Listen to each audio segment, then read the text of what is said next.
नमस्कार,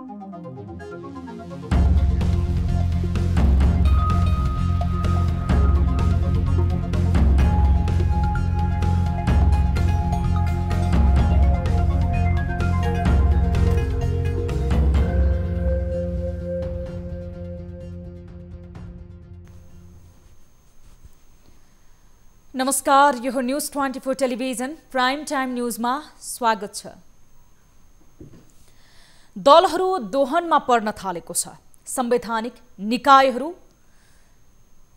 विशेषतः नेकपाको विभाजनपछि यतिखेर सर्वोच्च अदालत र निर्वाचन आयोगप्रति सबैको ध्यान तानिनु स्वाभाविक नै हो। तर ती सम्मानित निकायहरूलाई आफ्नो अनुकूल प्रयोग गर्न र त्यही अनुसारको भाषा प्रयुक्त गर्न खोज्नु युक्तिसङ्गत मानिँदैन। नेकपाका दुवै पक्षका नेताहरू अहिले यही गरिरहेका छन्, जुन मर्यादित मानिएको छैन। सर्वोच्च अदालत र निर्वाचन आयोग विवादभन्दा माथि रहेका निकायहरू हुन्। तर प्रधानमन्त्री केपी शर्मा ओलीले नै निर्वाचन आयोगलाई अघि सारेर विपक्षी बनेका नेकपाका नेताहरूतर्फ तीर साध्नु कुर्सीको मर्यादाले पनि दिँदैन, न त नैतिकताले नै दिन्छ। यी दुई निकायले दिने निर्णय स्वीकारयोग्य हुन्छ भन्ने मान्यता र विश्वास सर्वत्र छ। त्यसैले नेकपाका नेताहरूले मर्यादित संस्थाहरूमाथि मर्यादित भाषा प्रयोग गरेर आफ्नो मर्यादा राख्नु नै हितकर हुन्छ। अब प्राइम टाइम न्यूजका हेडलाइन्स। नेकपा विवादले संवैधानिक निकायहरू दोहनमा पर्दै आफू अनुकूल अभिव्यक्ति दिएर सर्वोच्च अदालत र निर्वाचन आयोगलाई विवादमा ल्याउने प्रयास जारी गर्न सक्छ निर्वाचन आयोगले र तदनुरूप अहिले हामी एउटा दलको विवादले प्रतिनिधि सभा विघटन गरेको भन्दै राष्ट्रिय सभामा विरोध। प्रधानमन्त्रीले संविधानको मर्म मारेको आरोप।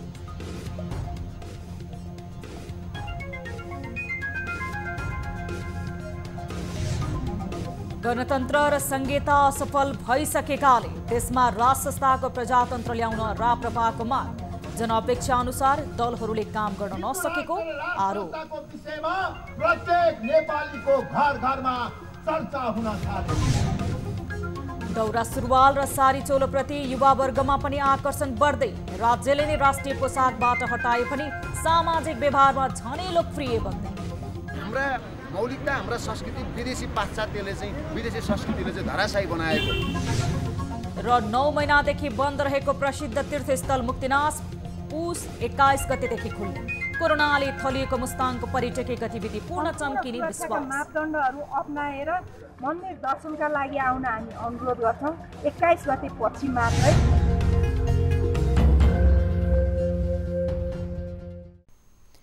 हामी निरन्तर न्यूजमा छौं। प्रतिनिधि सभा विघटनपछि सत्तारूढ नेपाल कम्युनिस्ट पार्टी नेकपा राजनीतिक रूपमा फुटेको छ। यसको कानुनी निर्णयका लागि निर्वाचन आयोगले अध्ययन जारी राखेको जनाएको छ। यति बेला प्रधानमन्त्री समेत रहेका नेकपा अध्यक्ष केपी शर्मा ओली वा अर्का अध्यक्ष पुष्पकमल दाहाल कुन समूह आधिकारिक नेकपा हो भन्ने निकोल भएको छैन। विवाद मूल पार्टी र चिन्हमा रहेको छ। लामो समय तत्कालीन नेकपा एमाले प्रयोग गर्दै आएको सूर्य चिन्हमा दुवै पक्षको दाबी रहेको छ। सर्वोच्च अदालतमा प्रतिनिधि सभा विघटनको मुद्दा र निर्वाचन आयोगमा दलको आधिकारिकता सम्बन्धी मुद्दा विचाराधीन रहेको बेला सरकारले तोकेका समयमा निर्वाचन होला कि नहोला अन्योलता पनि कायमै छ। एक रिपोर्ट। प्रधानमन्त्री समेत रहेका नेकपाका अध्यक्ष केपी शर्मा ओलीले शुक्रबार एउटा भर्चुअल बैठकमा सूर्य चिन्ह आफूहरूकै हुने दाबी गरे। उनको दाबी त्यतिमा मात्र सीमित बनेन। उनले त प्रचण्ड माधव समूहले दिएको निवेदन नै निर्वाचन आयोगले फिर्ता पठाएको समेत भन्न भ्याए।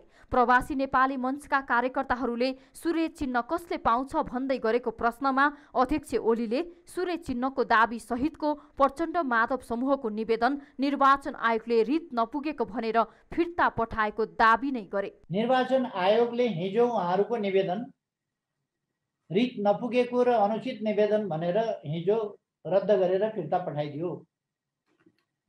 उहाँहरूको आधिकारिक पार्टी हामी हौं भन्ने दाबी थियो। त्यो दाबी हिजो निर्वाचन आयोगले यो अंग नपुगेको, यो ब्यौरा पनि नपुगेको, यो कानुन पनि उल्लेख नभएको, यो केही प्रमाण नभएको, यस्तो खालको यसको केही अर्थ छैन भनेर त्यो फिर्ता पठाइदियो। हामी निर्वाचन आयोग गएका छैनौँ र हामीलाई निर्वाचन आयोग जानुपर्ने आवश्यकतै छैन। किनभने हामी आधिकारिक पार्टी हौँ। चिन्ह हामीले पाऊँ भनेर उहाँहरू जानुभएको थियो, त्यो निर्वाचन आयोगले अस्वीकार गर्यो। हामीसँगै छ चिन्ह, किन जानु पर्यो? प्रधानमन्त्रीको यो भनाइमा कतिको सत्यता छ? हामीले खोतल्ने प्रयास गर्यौं। प्रधानमन्त्रीले भने जस्तै प्रचण्ड माधवको दाबीको निवेदन निर्वाचन आयोगले फिर्ता पठाएकै हो त? हाम्रो यो प्रश्नमा निर्वाचन आयोग आश्चर्यचकित पर्यो। निर्वाचन आयोगले त आयोगमा दर्ता भएको निवेदन फिर्ता नहुने बरु कानुनी प्रक्रिया अघि बढेको जानकारी पो दियो। त्यस्तो होइन, आएको निवेदनहरू फिर्ता पठाउने अथवा त्यस्तो भन्ने त्यो छैन र मेरो जानकारीमा पनि छैन र अहिलेसम्म संस्थागत रूपले त्यसरी आएर र फिर्ता हुँदैन पनि। आएको पत्रहरू स्वभावले कुनै पनि अफिसमा आएपछि त्यो दर्ता हुन्छ हैन, त्यस्तो अहिलेसम्म भएको छैन। यहाँ प्रधानमन्त्रीले प्रवासी नेपालीहरूलाई सम्बोधन गर्ने क्रममा प्रचण्ड माधव समूहले निर्वाचन नै नचाहेकोले चिन्हमा विवाद गर्नुपर्ने कारण नै नभएको बताएका थिए। उनले भने जस्तै वैशाखमा निर्वाचन सम्भव छ त? निर्वाचन आयोग भन्छ निर्वाचनको तयारी गर्न आयोगलाई 120 दिनको समय भए पुग्छ। अहिलेकै अवस्थामा निर्वाचनको तयारी गर्न पर्याप्त समय रहेको आयोगको भनाइ छ। आयोगलाई प्राविधिक रूपले 120 दिनको समय चाहिन्छ, न्यूनतम त्यति चाहिँ चाहिन्छ र त्यो समय अहिलेको लागि पर्याप्त छ र त्यो अहिलेको चुनाव उपयुक्त थियो थिएन भन्नेतर्फ मलाई नसोध्नु होला, त्यो राजनीतिक प्रश्न हो। तर चुनाव व्यवस्थापन, निर्वाचन व्यवस्थापनको पर्सपेक्टिभबाट हेर्दाखेरि 17 गते र 27 गते निर्वाचन गर्न सक्छ निर्वाचन आयोगले र तदनुरूप अहिले हामी त्यसका तयारीहरू गर्नुपर्छ। तर यसका लागि प्रतिनिधि सभा विघटन सम्बन्धी मुद्दा सर्वोच्च अदालतले किनारा लगाउनुपर्छ। अर्थात् प्रतिनिधि सभा विघटन गर्ने र नयाँ निर्वाचनमा जाने राष्ट्रपतिको निर्णय सर्वोच्चले सदर गरे मात्र निर्वाचन हुन्छ। निर्वाचनको स्पष्ट मार्गचित्र नआए पनि आयोग आफ्नो निरन्तरताको तयारीमा जुटेको छ। आयोगले माघ 15 गतेदेखि मतदाता नामावली अद्यावधिक गर्ने भएको छ। यदि वैशाखमै निर्वाचन भए पनि पुस 5 गतेभित्र 18 वर्ष पुगेका नेपाली नागरिकले मतदान गर्न पाउनेछन्। क्यामेरामा अशोक मानन्दरका साथ टिभी जर्नलिस्ट रिया भण्डारी, काठमाडौँ। प्रतिनिधि सभा विघटन भएपछिको पहिलो पटक शुक्रबार सुरु भएको राष्ट्रिय सभाको बैठकमा केही अध्यादेशहरू पेश भएका छन्। 7औं अधिवेशनको पहिलो बैठकमा 6औं अधिवेशनपछि हालसम्म निधन भएका संघीय संसदका सदस्य तथा पूर्व सांसदहरूप्रति श्रद्धाञ्जली व्यक्त गर्दै शोक प्रस्ताव पारित गरिएको थियो। बैठकमा अधिवेशन आह्वान सम्बन्धी राष्ट्रपतिको पत्र तथा मन्त्री परिषद पुनर्गठन सम्बन्धी राष्ट्रपति कार्यालयबाट प्राप्त पत्र राष्ट्रिय सभाका अध्यक्षले सभामा पढेर सुनाउनु भएको थियो। बैठकमा केही अध्यादेशहरू पनि पेश भएका थिए। राष्ट्रिय सभाको यो बैठकमा नेकपाबाट प्रतिनिधित्व गर्दै वामदेव गौतम पनि पहिलो पटक सहभागी हुनुभएको थियो।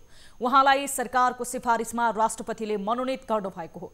बैठक अघि बिहिबार सांसद तथा कर्मचारीहरूले कोरोना परीक्षण गरिएको थियो। बिहिबार 41 सांसदसहित 97 जनाको कोरोना परीक्षण भएको थियो। त्यसमध्ये 1 जना सांसद र 5 जना कर्मचारीलाई कोरोना संक्रमण पुष्टि भएको थियो।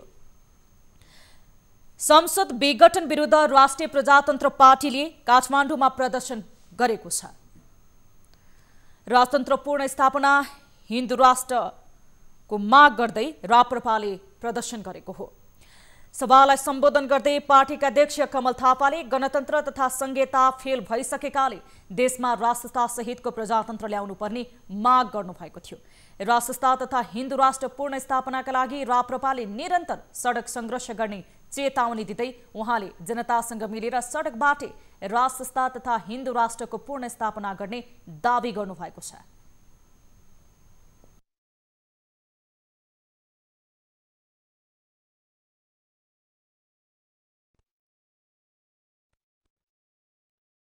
जहाँसम्म राष्ट्र संस्था र हिन्दू राष्ट्रको कुरा छ, अब यो केवल राप्रपाको मात्रै एजेन्डा छैन। हिजो कठिन घडीमा राप्रपाले बोकेर हिँडे होला, तर अब यो आम नेपाली जनताको एजेन्डा बनिसकेको छ। कसैले चाहेर पनि नचाहेर पनि अहिले हिन्दू राष्ट्र र राष्ट्र संस्थाको विषयमा प्रत्येक नेपालीको घर घरमा चर्चा हुन थालेको छ। यस्तै पार्टी कार्यालयका अध्यक्ष डाक्टर प्रकाश चन्द्र लोहनीले वर्तमान सरकार भ्रष्टाचारमा डुबेको आरोप लगाउनु भएको छ। सरकारले भ्रष्टाचारीलाई संरक्षण गरेको बताउँदै उहाँले सबै नेताहरू आफ्नो सम्पत्ति विवरण सार्वजनिक गर्न चुनौती समेत दिनुभएको छ। सभालाई सम्बोधन गर्दै पार्टी कार्यालयका अध्यक्ष पशुपति शमशेर जबराले वर्तमान सरकारले जनताको विश्वास गुमाइसकेको बताउनु भएको थियो। प्रतिनिधि सभा विघटनको मुद्दा सर्वोच्च अदालतमा विचाराधीन छ। सरकारको यो कदमलाई सत्तारूढ नेकपाका एउटा खेमा र प्रतिपक्षी दलले विरोध जनाउँदै सडक प्रदर्शनहरू जारी राखेका छन्। संविधानको मूल मर्म विपरीत प्रधानमन्त्रीले प्रतिनिधि सभा विघटन गरेको आरोप लाग्ने गरेको छ। संघीय संसदको स्थायी सदन राष्ट्रिय सभामा पनि यो विषयले प्रवेश पाएको छ।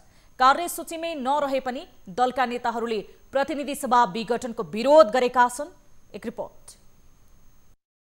सत्तारूढ नेपाल कम्युनिस्ट पार्टी नेकपामा विवाद सुरु भयो। पद बाँडफाँडदेखि शक्ति हत्याउने दाउमा नेताहरू सक्रिय बने। एकातिर मुलुक कोरोना महामारीको चपेटामा जक्किँदै थियो भने अर्कोतिर नेकपामा कुर्सीको लडाई तीव्र बन्यो। यसको परिणाम स्वरूप प्रधानमन्त्री समेत रहेका नेकपा अध्यक्ष केपी शर्मा ओलीले प्रतिनिधि सभा नै विघटन गरिदिए।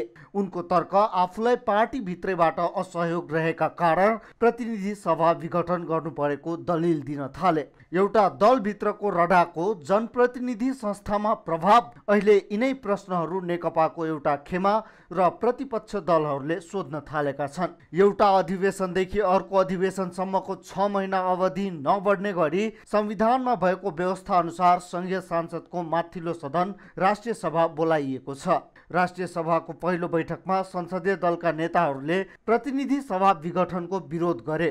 उनीहरूले संविधानले परिकल्पना गरेको भन्दा बाहिर गएर प्रधानमन्त्रीले यो कदम चालेको आरोप लगाए। एउटा दलभित्रको समस्याले जनप्रतिनिधिमूलक संस्थालाई प्रहार गर्नु कतिको उपयुक्त भन्दै प्रश्न गरे। प्रमुख प्रतिपक्षी दल नेपाली कांग्रेसले प्रतिनिधि सभा विघटनले संसदीय व्यवस्था सहितको लोकतन्त्रमा प्रहार गरिएको बतायो। यो कम्प्लिट अनकन्स्टिट्युसनल छ, अनडेमोक्रेटिक छ भनेर भनिराखेको छ। संविधानको धारा 76 को 1 देखि 10 सम्म हामीले पढ्ने हो भने र सम्माननीय राष्ट्रपति महोदयको कार्यालयबाट जुन विज्ञप्ति निस्कियो धारा 76 को 1 र 7 लाई आधार बनाएर र 85 र आधार बनाएर र अन्तर्राष्ट्रिय केही अभ्यास र प्रचलनहरूका कुरालाई अगाडि सारेर जुन विज्ञप्ति निस्किएको छ। कांग्रेसले प्रधानमन्त्रीले आफू समस्यामा परेपछि मुलुकलाई नै खाल्डोमा हाल्ने काम गरेको आरोप पनि लगायो। सत्तारूढ दल नेकपाकै संसदीय दलका नेता दीनानाथ शर्माले पनि पार्टीभित्रको द्वन्द्वको असर प्रतिनिधि सभा विघटनसम्म पुगेको बताए। यो आफैमा दुःखद भएको उनको तर्क थियो। पार्टीको आन्तरिक अन्तर्विरोधका कारणले जनताद्वारा निर्वाचित जनप्रतिनिधि संस्था प्रतिनिधि सभा शहीद हुन पुग्यो। यसले पनि यो चाहिँ जनप्रतिनिधि संस्था दलीय चाहिँ दलभित्रको चाहिँ आन्तरिक अन्तर्विरोध गरेर जनप्रतिनिधि संस्थामा चाहिँ त्यसको चाहिँ असर पर्नु त्यो पनि त्यति राम्रो त्यति सुखद चाहिँ अनुभूति भएको छैन। नेकपा विभाजित हुँदा शर्मा प्रचण्ड नेपाल समूहलाई प्रतिनिधित्व गर्छन्। उनले जनताको प्रतिनिधिमूलक संस्थामा प्रहार गरेर प्रधानमन्त्रीले जनताकै अपमान गरेको बताए। अहिले प्रतिनिधि सभा विघटन सम्बन्धी मुद्दा सर्वोच्च अदालतमा विचाराधीन छ। टिभी जर्नलिस्ट प्रशान्त ठाकुरको रिपोर्ट। नेपाल कम्युनिस्ट पार्टी नेकपाका नेता एवं गृहमन्त्री रामबहादुर थापाले प्रतिगमन विरुद्ध प्रतिनिधि सभा विघटन गरिएको बताउनु भएको छ। शुक्रबार ललितपुरमा आयोजित कार्यकर्ता भेलालाई सम्बोधन गर्दै थापाले संसद विघटन अग्रगामी ठूलो राजनीतिक कदम भएको बताउनु भएको हो। उहाँले अबको राजनीतिक कोर्स कम्युनिस्ट आन्दोलनलाई एकताबद्ध बनाउने तर्फ अघि बढेको उल्लेख गर्नु भएको छ। पूर्व माओवादी पृष्ठभूमिबाट आउनुभएका थापाले पार्टीभित्रकै नेताहरूको अवसरवादलाई टेकेर देशी विदेशी शक्तिले नेकपा टुक्र्याउन सफल बनेको तर्क गर्नु भएको छ। उहाँले जनताको बलमा नै राष्ट्रको रक्षा गर्न सक्ने भएकाले पार्टी नेतृत्वले मध्यावधि निर्वाचनमा जाने निर्णय गरेको उल्लेख गर्नुभएको छ। थापाले निर्वाचनको तयारीमा जुट्न कार्यकर्तालाई निर्देशन पनि दिनुभयो। पर्छ र यो निर्वाचनमा को माध्यमबाट हामीले फेरि एउटा स्थायित्व हामीले स्थापित गर्ने र यही क्रममा हामीले विभाजित पार्टीलाई पनि लामबद्ध गर्ने, एकताबद्ध गर्ने हाम्रो यो अभियान जारी रहनेछ। हामीलाई विश्वास छ हामीले एकता प्राप्त गर्नेछौँ। नेता थापाले नेकपा भित्रको विभाजनलाई अग्रगमन र प्रतिगमनको संज्ञा दिँदै आफू प्रधानमन्त्री ओलीको अग्रगमनलाई साथ दिने निष्कर्षमा पुगेको बताउनु भएको छ। त्यस्तै कृषि मन्त्री कृष्णगोपाल श्रेष्ठले सत्ता कब्जा गर्ने र नयाँ तानशाह जन्मनबाट रोक्न संसद विघटन गर्नु परेको बताउनु भएको थियो। सरकारले राहदानीमा राख्ने विभिन्न तस्बिरलाई स्वीकृति दिएको छ।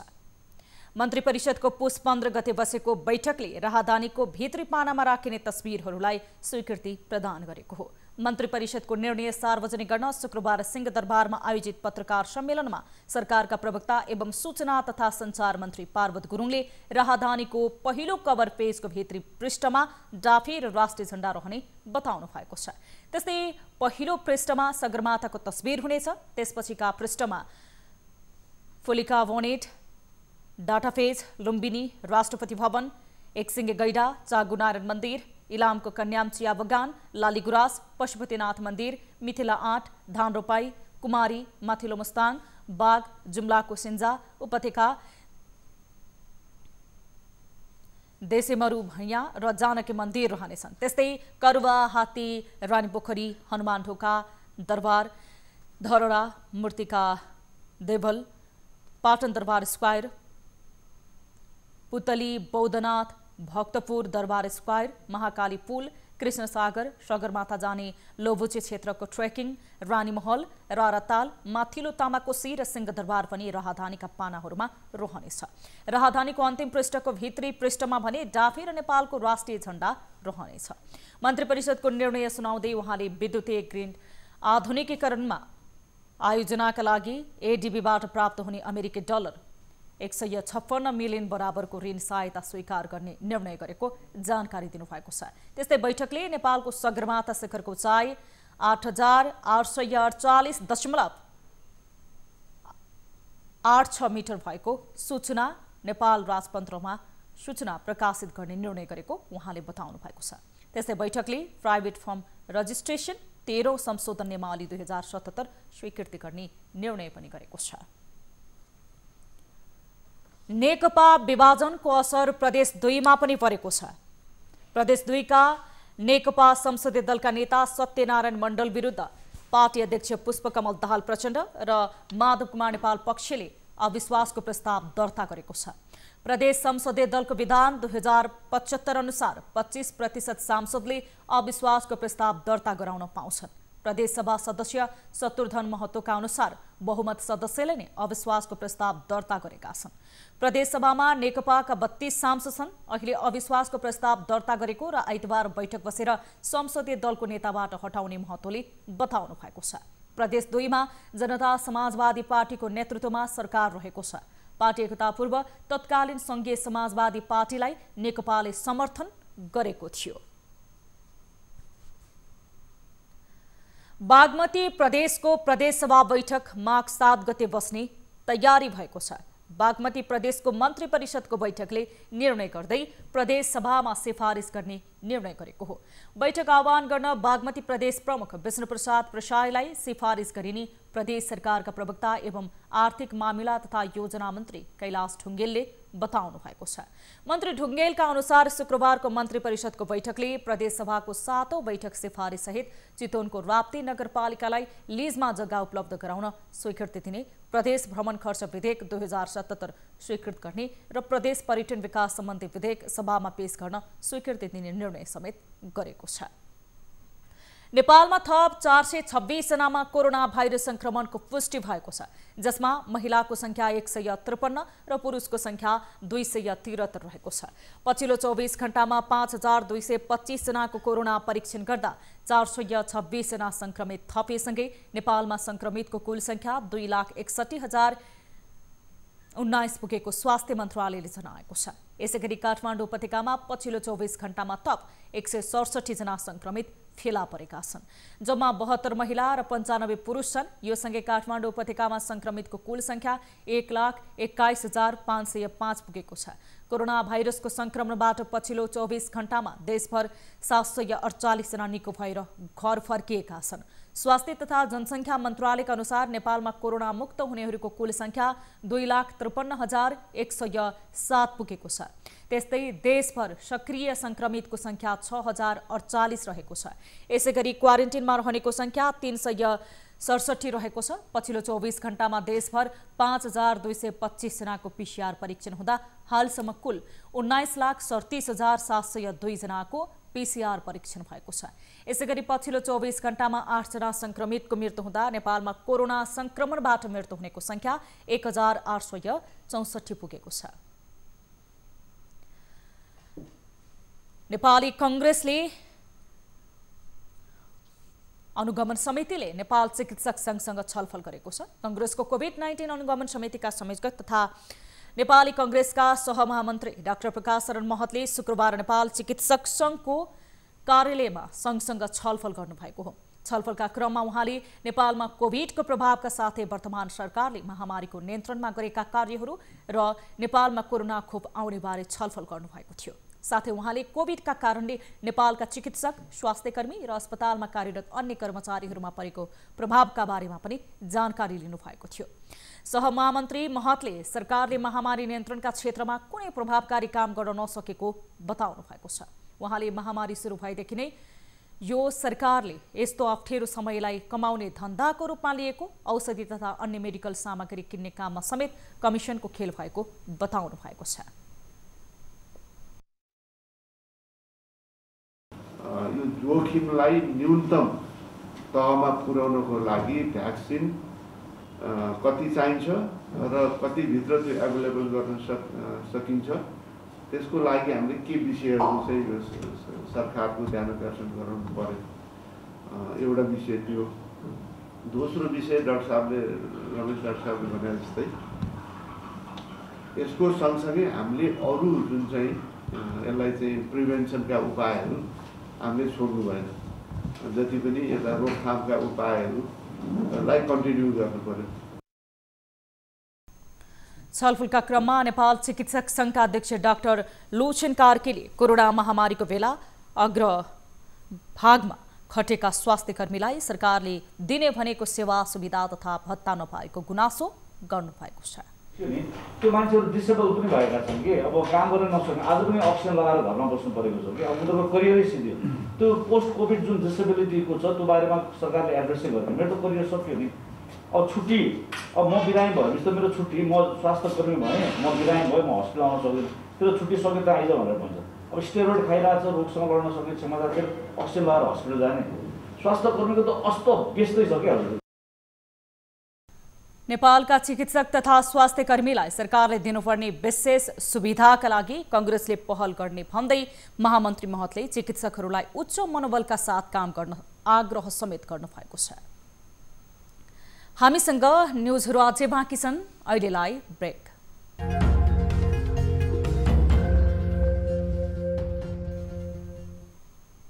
हामी निरन्तर न्युजमा छौं। आमाको काखमा सिकेको शब्द र भाषा नै सबैका लागि सबैभन्दा प्रिय हुन्छ। आमाले पहिलो पटक आङमा लगाइदिएको लुगा नै हरेकका लागि आत्मीय हुन्छ। आमाले सिकाइदिएको संस्कार र संस्कृति नै हरेक मानिसका लागि प्राण झैं प्यारो हुन्छ। दौरा लगाइदिएर बाँधिदिएको तुना होस् या चौबन्दी लगाइदिएर सिकाइएको लाज होस्, त्यो आमाको काख झैं सदैव न्यानो र प्रिय हुन्छ। एक रिपोर्ट।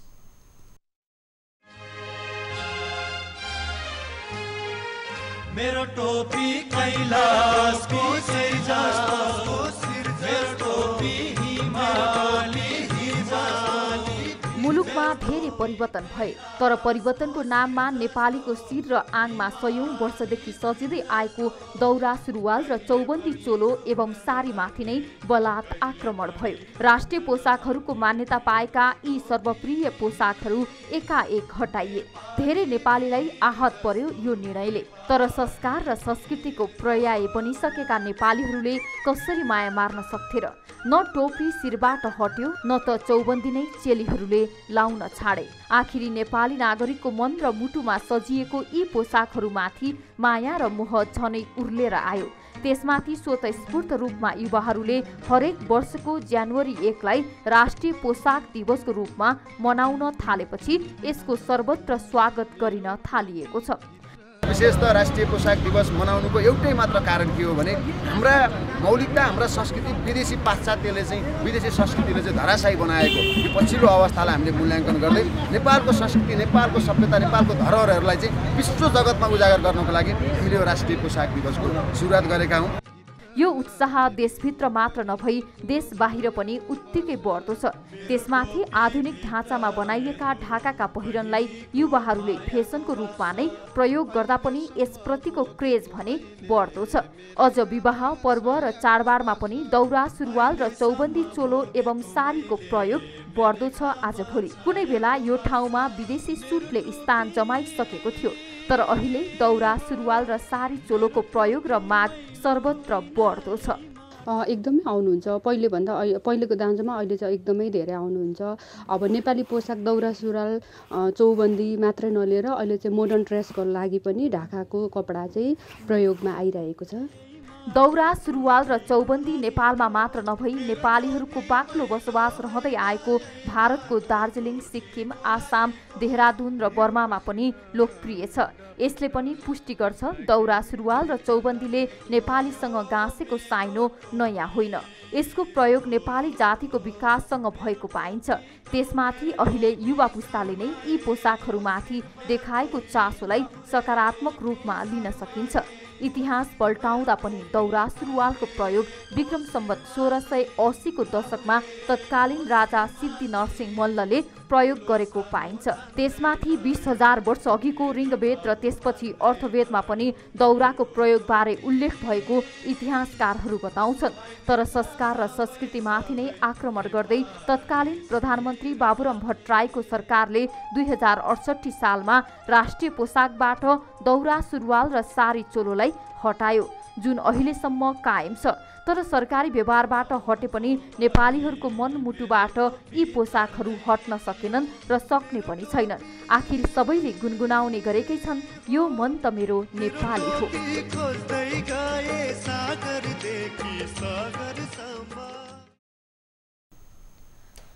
सन् 2020लाई विदाय गर्दै 2021 को विश्वभर स्वागत गरिएको छ। पछिल्लो समय विदेशी संस्कृति अँगाल्ने क्रममा नेपालमा समेत केही दशक यता अङ्ग्रेजी क्यालेन्डर अनुसारको नयाँ वर्षको रौनक निकै बढ्दै गएको छ।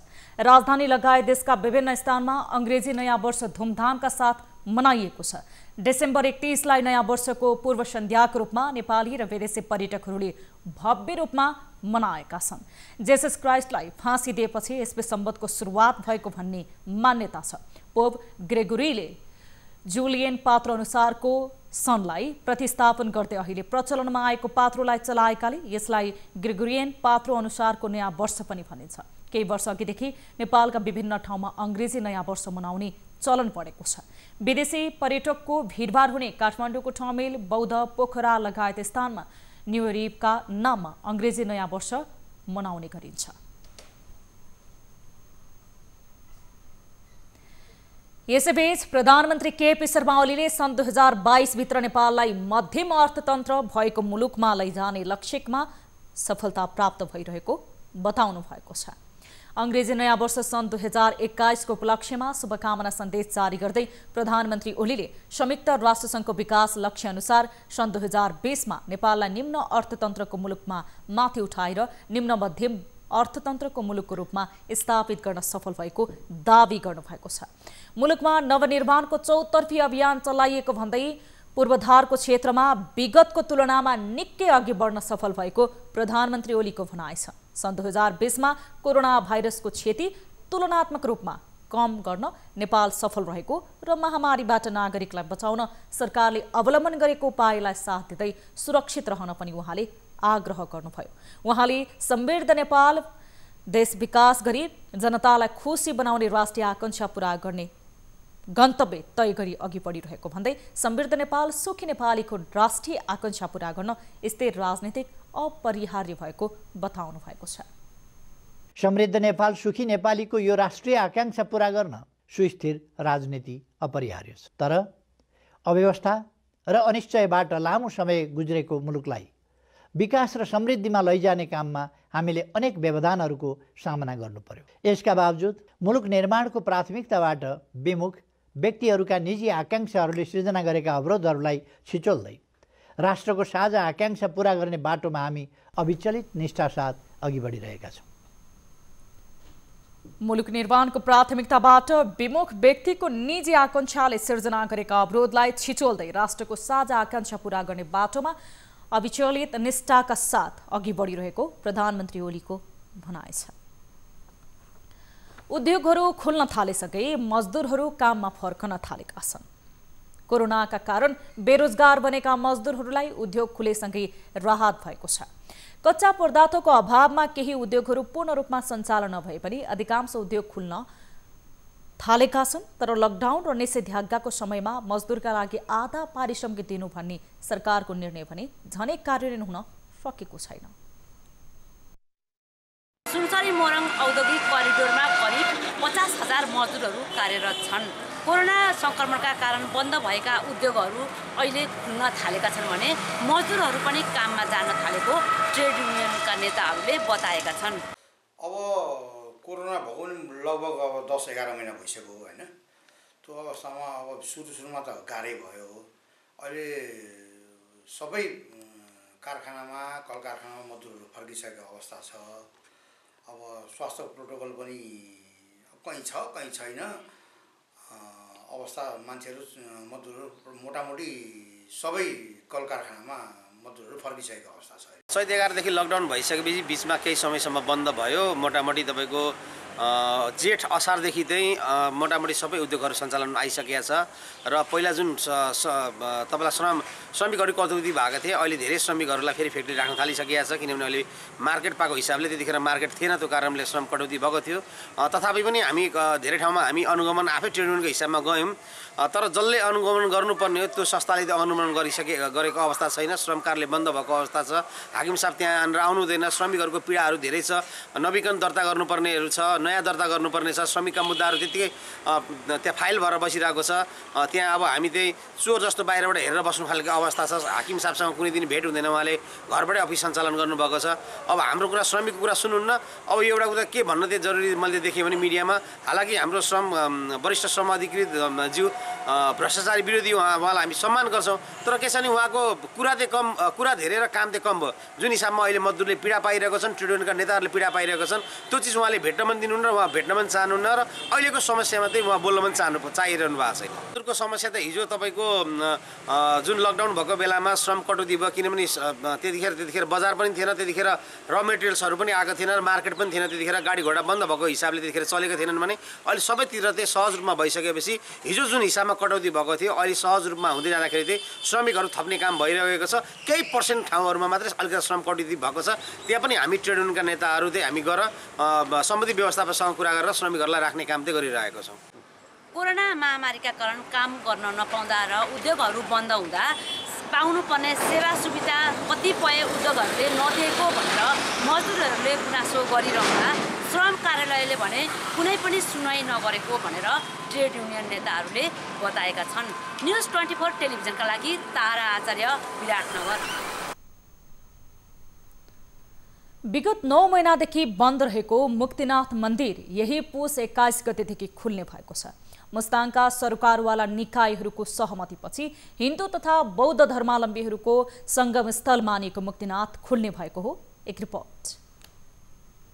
शुक्रबार बसेको सर्वदलीय बैठकद्वारा मुक्तिनाथ मन्दिर खुलाउनका लागि 4 बुँदे समझदारी कायम गरिएको छ। जिल्ला प्रशासन कार्यालय मुस्ताङका प्रमुख जिल्ला अधिकारी हिरादेवी पौडेलले स्वास्थ्य सम्बन्धी मापदण्ड पालना गरेर मन्दिर खुलाउने निर्णय गरिएको जानकारी दिनुभयो।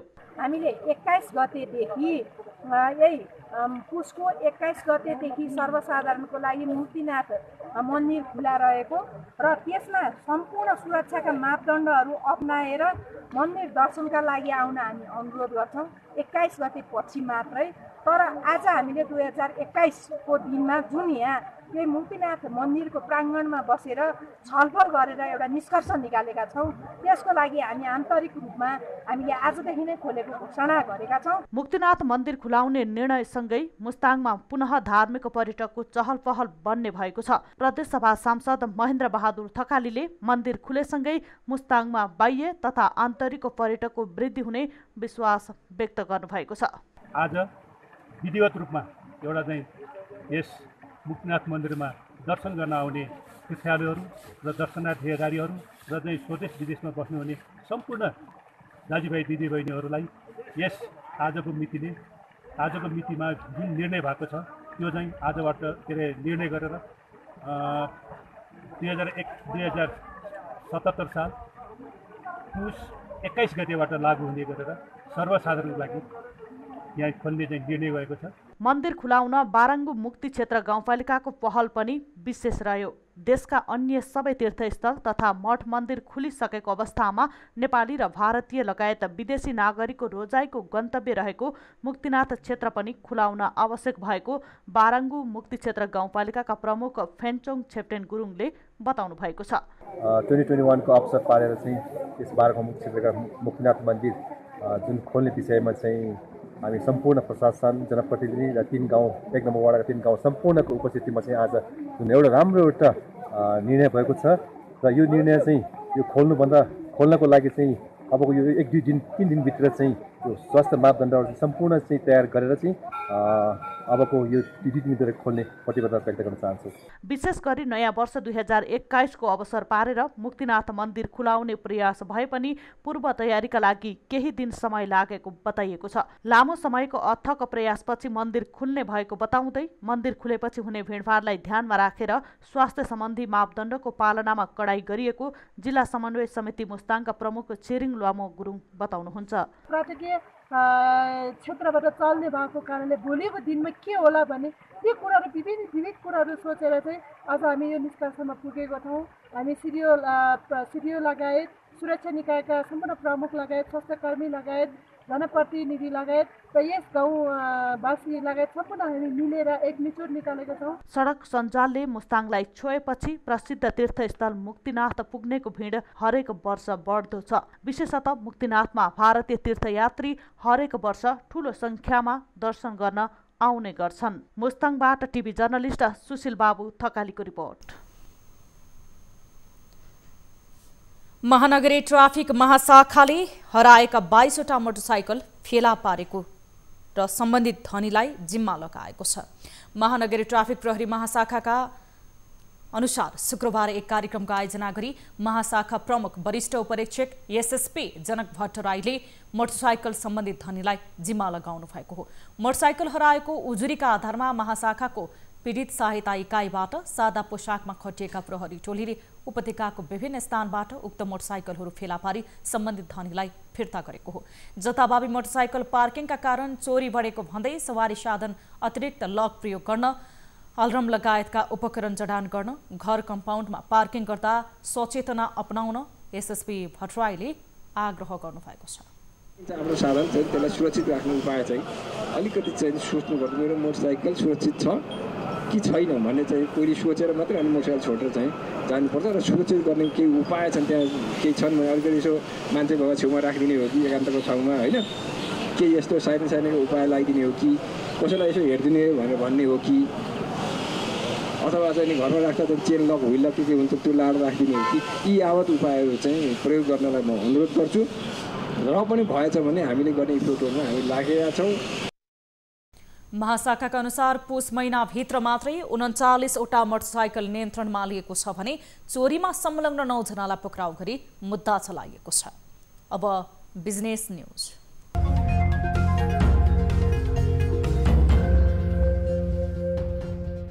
शुक्रबार ललितपुर उद्योग वाणिज्य सङ्घको 41औं वार्षिक साधारण सभालाई सम्बोधन गर्दै उद्योग वाणिज्य आपूर्ति मन्त्री भट्टले अस्वाभाविक रूपमा मूल्य वृद्धि गर्नेलाई कारबाही गर्ने बताएका हुन्। मन्त्री भट्टले उपभोक्तालाई विभिन्न नाउँमा ठगी गर्ने जोसुकैलाई पनि कारबाही हुने बताए। मुलुकको दुर्गम क्षेत्रमा पनि सरकारले आपूर्तिलाई सहज बनाउने उल्लेख गर्दै मन्त्री भट्टले उद्यमी व्यवसायीहरूले उपभोक्ता प्रतिको जिम्मेवारीलाई इमानदारीपूर्वक निर्वाह गर्न आग्रह गरे। मूल्य वृद्धि भएको छ, मूल्य वृद्धि गरिएको छ भन्ने आइरहेछ।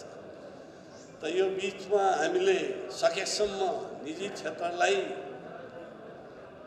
उसले आफ्नो ज्ञान सिप लगाएर त्यो चिजलाई नियन्त्रण गर्छ। मैले अनुरोध गरेका थिएँ नेतृत्वलाई।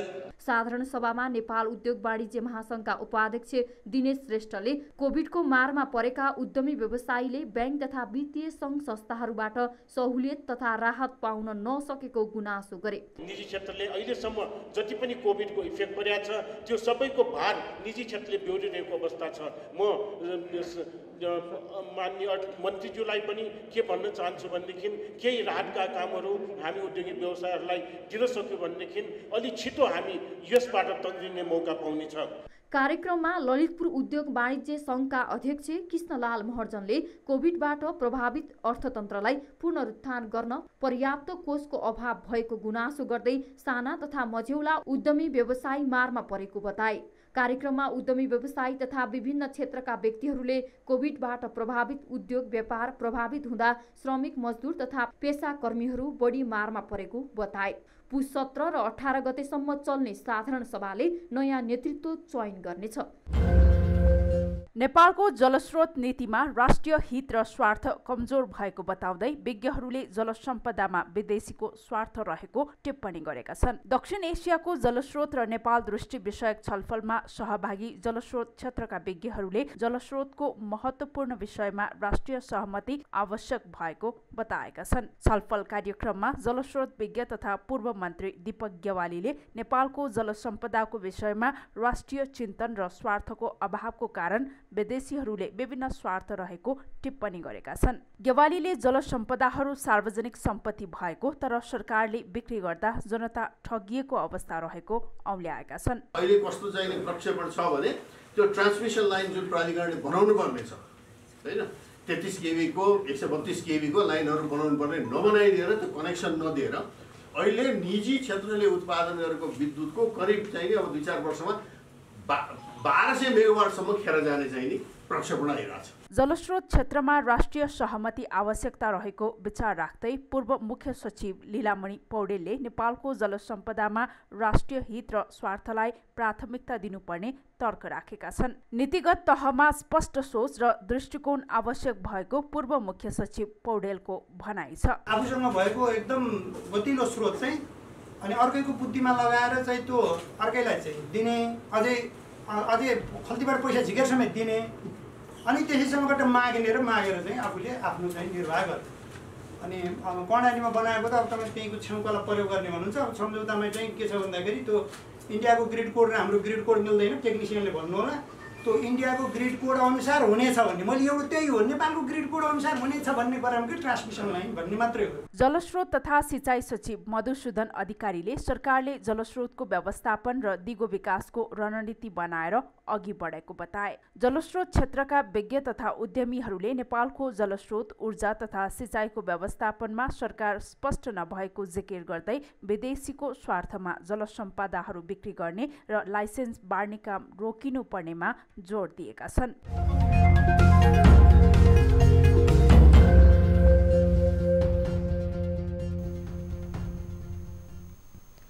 हामीसँग न्यूज राज्य बाँकी छन्। अहिले लाइभ ब्रेक।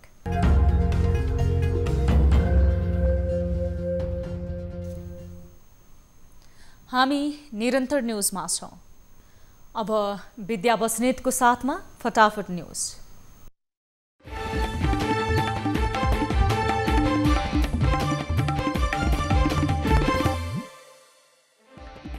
सन् 2020 लाई विदाई गर्दै 2021 को विश्वभर भव्य स्वागत। समृद्धिको पाइला आगामी वर्ष थप उचाइमा पुग्ने विश्वास। आज देशभर नेपाली टोपी दिवस मनाइयो। पछिल्लो समय युवा पुस्तामा पनि टोपी प्रति आकर्षण बढ्दो। प्रदेश 2 नेकपा संसदीय दलका नेता सत्यनारायण मण्डल विरुद्ध अविश्वासको प्रस्ताव दर्ता। आइतबारको बैठकले पदबाट हटाउने तयारी। प्रतिनिधि सभा विघटन विरुद्ध राप्रपाद्वारा काठमाडौँमा प्रदर्शन, सडकबाटै राज संस्था पुनर्स्थापना गर्ने अध्यक्ष कमल थापाको दाबी। पछिल्लो 24 घण्टामा नेपालमा थप 426 जनामा कोरोना संक्रमण पुष्टि, थप 8 जनाको मृत्यु। राष्ट्रिय सभामा एक सांसद सहित 6 जनामा कोरोना संक्रमण, बैठक सञ्चालनमा भने अवरोध नहुने। आजदेखि वैदेशिक रोजगारको पुनः श्रम स्वीकृति अनलाइनबाट, कामदारले विदेशबाट नवीकरण गर्न सक्ने। फाइजर बायोन्टेक खोपलाई विश्व स्वास्थ्य संगठनको अनुमति, विश्वका विभिन्न देशले फाइजरको खोप आयात र वितरण गर्न सकिने। प्रतिनिधि सभा विघटनपछि राष्ट्रिय सभाको हिउँदे अधिवेशन सुरु, पार्टीभित्रको कलहले देशलाई बन्धक बनाइएको भन्दै कांग्रेस सांसदहरूद्वारा विरोध। 9 महिनादेखि बन्द रहेको प्रसिद्ध तीर्थस्थल मुक्तिनाथ पुस 21 गतेदेखि खुल्ने, कोरोनाले थलिएको मुस्ताङको पर्यटकीय गतिविधि पुनः चम्किने विश्वास। धनुषामा 2 दिनदेखि बेपत्ता भएका 5 वर्षीय बालकको शव गाडिएको अवस्थामा भेटियो। अनुसन्धानका लागि 5 व्यक्ति प्रहरी नियन्त्रणमा। पश्चिम पृतना हेडक्वार्टरले कोभिड-19 को संक्रमणकालीन अवस्थामा गरेको कार्य सार्वजनिक जोखिम भत्ता पाउनेमा विश्वास। राजस्व छली गर्ने 28 जना विरुद्ध मुद्दा दायर, 1 अर्ब 30 करोड बिगसहित जरिवाना र कैद सजायको माग। बागमती प्रदेशको प्रदेशसभा बैठक आगामी माघ 7 गते बस्ने, मुख्यमन्त्री विरुद्धको अविश्वासको प्रस्ताव छलफलको कार्यसूची। पश्चिम रुकुममा मारिएका नवराज विक र उनका 6 जना साथीहरूका लागि न्याय माग्दै काठमाडौँमा प्रदर्शन, अन्तर्जातीय विवाह गर्न खोजेकै कारण हत्या गरिएको घटनाको निष्पक्ष छानबिन गरी दोषीलाई कारबाहीको माग।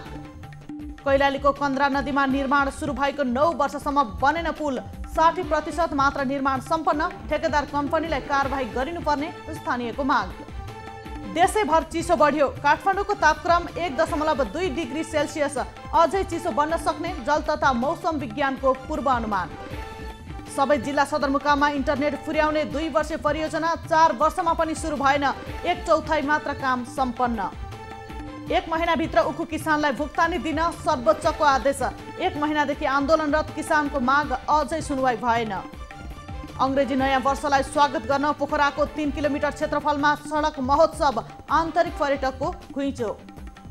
रूपन्देही प्रहरीद्वारा सामाजिक सञ्जालका माध्यमबाट प्रलोभनमा पारेर 13 लाख ठगी गर्ने 2 जना पक्राउ। पक्राउ पर्नेमा रूपन्देही मर्चुवारी 4 का 29 वर्षीय धर्मेन्द्र उपाध्याय र 45 वर्षीय अनन्त कुमार उपाध्याय। नाइजेरियामा सेनाको कारबाही, बोको हरामका 100औं लडाकु मारिएको दाबी। 24 घण्टाको अवधिमा भारतमा 20,035 जना नयाँ कोरोना संक्रमित फेला, कुल संक्रमितको संख्या 1,02,86,000 नाघ्यो। र युरोपियन युनियनसँग ब्रेक्जिट सहमतिबाट बेलायत औपचारिक रूपमा बाहिरियो, बेलायतका लागि नयाँ युग सुरु भएको प्रधानमन्त्री जोन्सनको भनाई।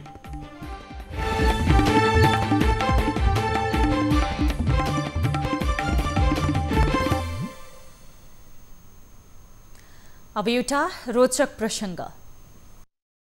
थाइल्यान्डका दिवंगत राजा भूमिबल अब्दुल्ला देजले निकै माया गरेको कुकुरको नाम थोङदियाङ हो। थाइल्यान्डमा राजाको कुकुरको नाम पनि कसैले लिन सक्दैनन्, सबैले कुकुरलाई सम्मानका साथ खुन भनेर बोलाउनु पर्छ। तर भर्खरै मात्र एक व्यक्तिमाथि राजाको कुकुरलाई बेइज्जत गरेको आरोप लागेको छ र सजाय स्वरूप उनलाई 37 वर्षको जेल सजाय हुन सक्ने बताइएको छ। प्रहरीले तानाकोरोन नामका एक कम्पनीमा काम गर्ने व्यक्तिलाई गाली बेइज्जतीको आरोप लगाएर सेनाको अदालतमा पेश गरेको छ। तानाकोरोनमाथि प्रहरीले सामाजिक सञ्जालमा कुकुर बनेर एक एनिमेटेड फिल्म बनाएर व्यङ्ग्य गरेको आरोप लगाएका छन्। उक्त मुद्दामाथि बहस हुन बाँकी छ। तानाकोरोनका वकिल एनान नुम्पाले कुकुरको बेइज्जतीको आरोप लाग्नु निकै गजब भएको प्रतिक्रिया दिएका छन्। राजा र राजपरिवारको सम्मानमा ठेस पुग्ने कसैले काम गरेमा थाइल्यान्डमा त्यसलाई देशद्रोही मानिन्छ। उनीहरूले पालेको कुकुर पनि सदस्य मध्ये एक हो, त्यसकारण उनीमाथि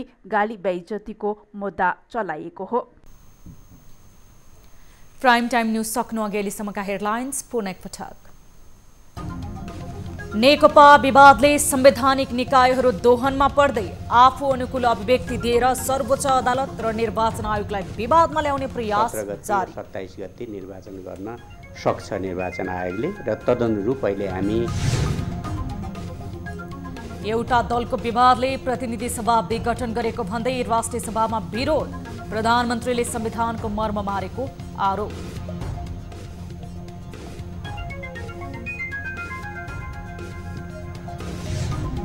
गणतन्त्र र संघीयता असफल भइसकेकोले देशमा राष्ट्रसत्ता सहितको प्रजातन्त्र ल्याउन राप्रपाको माग। जनअपेक्षा अनुरूप दलहरूले काम गर्न नसकेको आरोप। राष्ट्रसत्ताको विषयमा प्रत्येक नेपालीको घर-घरमा चर्चा हुन थाल्यो।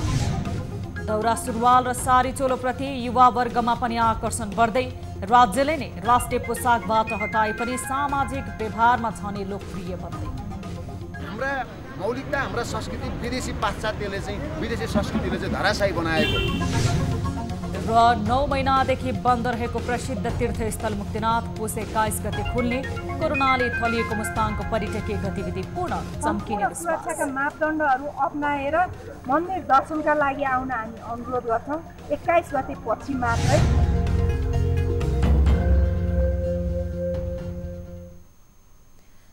प्राइम टाइम न्यूज अहिलेलाई यति नै। जाँदा जाँदै ताली र गालीका लागि हामीले सोधेको प्रश्न के नेकपाको राजनैतिक अस्थिर हुनुमा विदेशी शक्तिको हात छ भनेले तालीमा र छैन हाम्रै नालायकीपन हो भनेले गालीमा भोट गर्न सक्नुहुनेछ।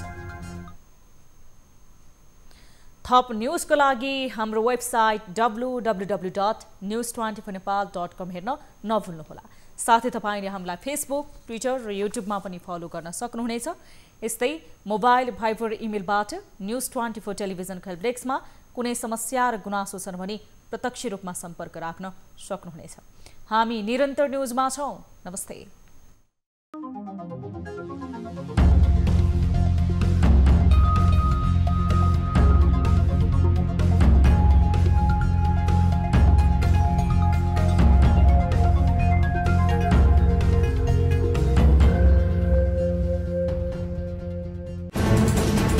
कोरोनाले सृजना गरेको संकटमा पल पलका न्यूज अपडेट र हर क्षेत्रको कभरेजका लागि News24 नेपाल युट्युब च्यानललाई सब्स्क्राइब गर्नुहोला।